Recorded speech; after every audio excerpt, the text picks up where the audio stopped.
Man stayed in the water for 3 days, until the skin on his arms began to peel off, and his back as well. When he returned to shore he began to vomit. The wife was very worried. While cleaning the toilet, she secretly took a sample of her husband's blood, and put his blood under a microscope. Something was really wrong. The next day her husband underwent an operation to dilate his pupils. The researchers claimed that he would have the ability to see at night, but the next day he went blind. The woman immediately went to the professor to question him. She said that there was another living creature inside her husband's body, but the professor dismissed her impatiently, and she didn't know that this was just the beginning. At night, when she was packing up her husband's clothes, a large number of soldiers and police officers came outside. They were holding 2 babies in their arms. Suddenly, a woman broke through the window, and this was all the work of her mutated husband. A closer look at him. He had sprouted fleshy wings on his body. The soldiers shot him dead, fearing that her husband would do the same. The woman decided to find out the truth. She secretly took away her husband's card, avoided the guards. She went to the deepest part of the experimental base, opened the door.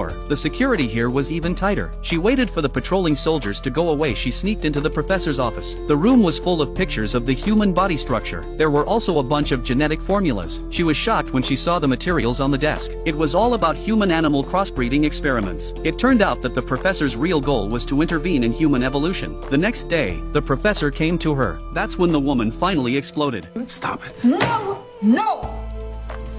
I won't sit here and watch him turn my husband into a fucking animal.